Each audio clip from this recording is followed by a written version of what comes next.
Hello, everybody. I'm Paul Ryden. Excellence, respect, and friendship. Those are the pillars, the core values of the Olympic movement. But we don't live in a perfect world. In 1972, the Summer Games were staged in Munich in what was then known as West Germany. More than 5 decades later, the Munich Olympics are still remembered for many things, many of them bad. Now, our guest, Christie Sikora, has written in great detail about it in her book, Blood and Gold: Athletes, Tragedies, and Dynamism to Peace. Welcome, Christie. Glad you could join us from Costa Mesa, California. Thank you. I feel blessed to be here with you. This book is more than just a historical recounting of events. You say, around the Olympics, there is more to it than meets the eye. Explain what you mean and why you wrote the book.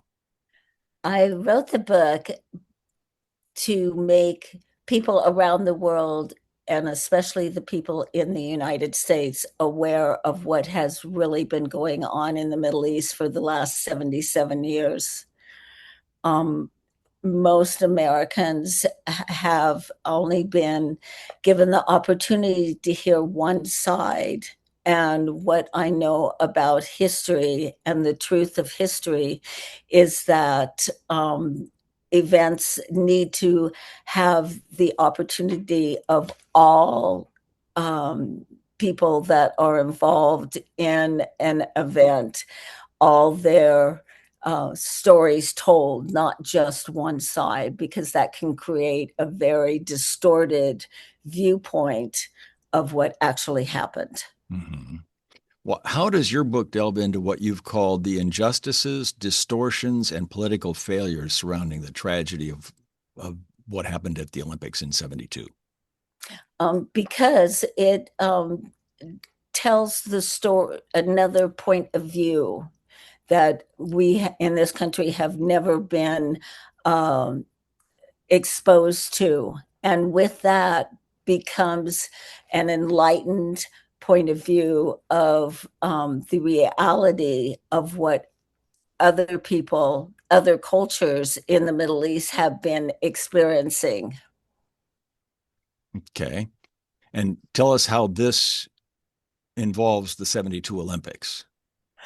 Well, I mean, that's the kind of the groundwork for your book, Blood and Gold: Athletes, Tragedies, and Dynamism to Peace. And it's all taking place at the Olympics in 72, right? yes, it did. Okay. And it also is a perspective on the Olympians that were there, because in many ways, they experienced tragedies in their lives that ended up um, haunting them for the rest of their lives. They were never the same after those Olympics.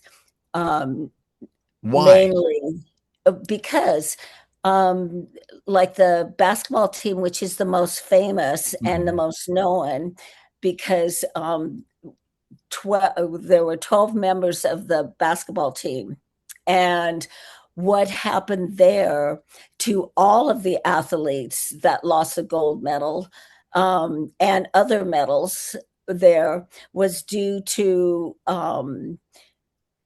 politicalism, racism, Nazism. Um, there was also the political situation, the Cold War, and just utter corruption. And the athletes that participated there, some didn't even get the opportunity to uh, participate in the main event due to corruption. And when you lose a gold medal, one very good example was Eddie Hart, and he wrote the book Disqualified. And he, because it was racism, because even though it was only 20 years after the end of World War II. Mm-hmm. And what West Germany and the Munich Olympics were attempting to show was how West Germany was nothing like what happened in 1936 under Hitler. That was their whole goal. the problem with that concept was the fact that all of the men that were involved, which all the leaders then from uh, the prime minister of West Germany down to the officials that were at the Olympic, they were all raised in the Nazi era. And so their brains, and some of them were even ex-Nazi officers. And so even though they were attempting to show that West Germany was different from the Hitler regime, their actions were the opposite, that they were still in the mindset. And that is one of the greatest, I think, secrets about those Olympics that many people don't realize. Well, what were some of those secrets? What were some of those things that exhibited those traits you talked about? Well, the fact that, well, racism. Eddie Hart was Black, and his coach was Black. In fact, his coach, Coach Wright, was one of the most amazing men, and should have been the head of the American Olympic Committee, coach over in Munich, but Bill Bowerman ended up being the head coach of it. And because they were Black, they ended up not being allowed to compete in the final race, which would have made Eddie Hart the fastest man in the world. Because as it turned out, the Soviet man who won that gold medal, not only was not as fast as Eddie, he also was on drugs. There were so many at that time from the Eastern Bloc that were taking the drugs, and in that Olympics, that was the first time they were testing for him. But unfortunately, a lot of the tests didn't come back for months. And so they were awarded the gold medal when actually the person who took second actually won it. But back then, silver medals didn't matter to the United States. People don't know, like today, who won the silver medal, who won the bronze medal. The only medal to be respected or acknowledged was the gold. And the perfect example of that is Mark Spitz, and especially Jenner, Bruce Jenner, and now Caitlin. He won a gold medal. Everyone in the United States knows his name. Right. Well, he won the gold medal, in 76. In 76, he took 10th in 72. And a lot of the athletes, well, I know the one athlete I personally knew was best friends with Bruce Jenner. And he should have won, and it's one of the secrets. He should have won the gold medal. He was awarded the silver. No one knows his name in the United States to this day. No one even knows that he won the gold medal until after they read the book. Okay, now what's the one nugget your readers will be surprised by in retelling the story of the Munich Olympics? That they really have no understanding of actually what happened. They know from a point of view the events, but they don't understand the history, the motivations, the actual consistency of what was going on there. That is the main thing that will be told or is told in the book. So people will be shocked at what actually took place and the reasons behind what took place. How did you do your research for this? How did you delve into to finding the truth? Well, I knew personally very well one of the athletes there, and that was my insight to what the athletes experienced. And then I did quite a bit of research through uh, other books, and then I had 5 source books as far as September 5th, Munich 1972. Those were two of my biggest source books, even though their opinion of what happened was much different from how I tell the story. It's just a whole nother perception of what actually took place and the reasons that it took place. What do you hope your readers will get out of reading the book? Is there a positive takeaway that they'll have? Oh yes, they'll realize that peace is possible.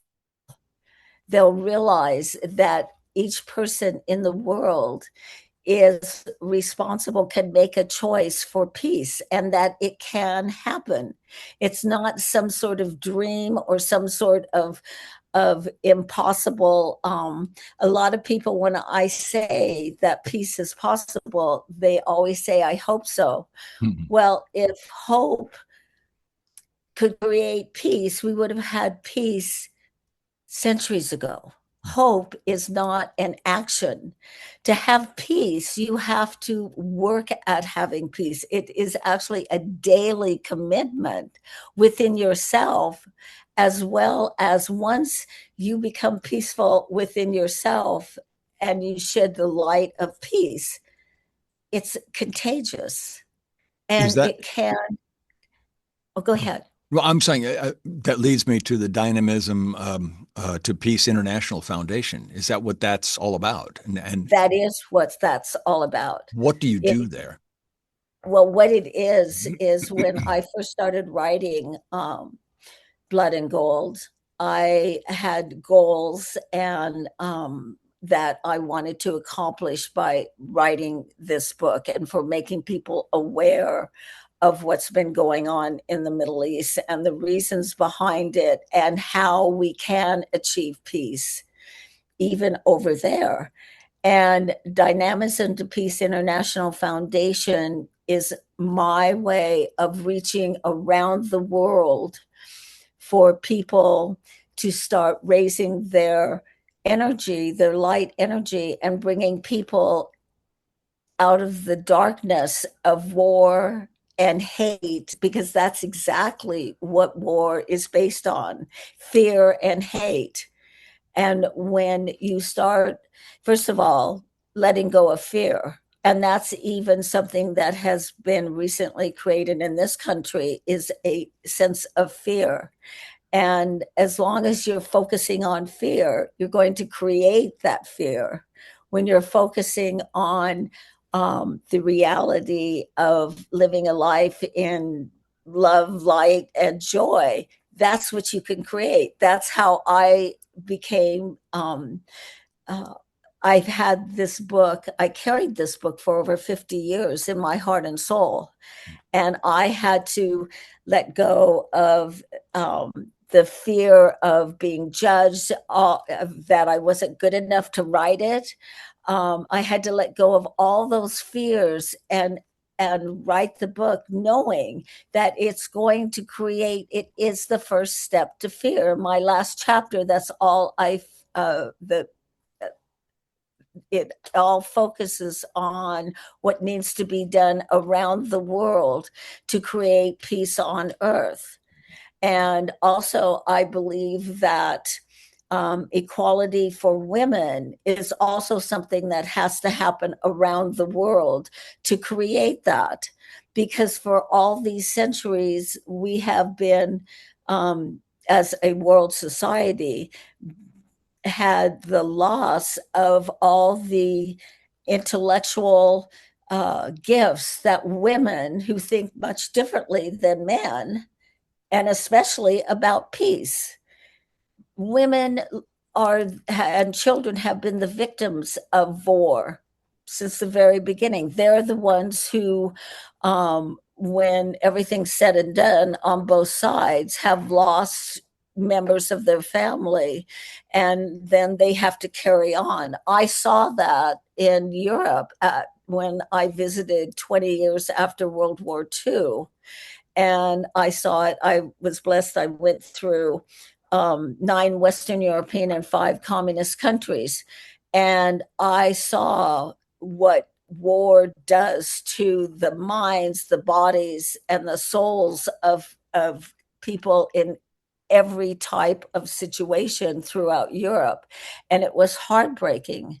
And that's where actually and I was a revolutionary in the 60s, and I'm very proud of that, because I believe that we started, though I believe we've gone backwards, but we started the equality for everyone, and we made great, on paper, strides for all ethnicities and women. And it's all going to come together when people realize that it's a choice. You can choose peace and you can create it. The book is Blood and Gold, Athletes, Tragedies, and Dynamism to Peace. And we will say that a portion of the proceeds go to Dynamism to Peace International Foundation. Yes. Christie, thank you so much for joining us today. Hope people read the book and maybe get a different perspective on how they view the world. I'm sure they will. Thank you so much. You bet. You've given me such a opportunity, and I'm grateful for that. Thank you so much.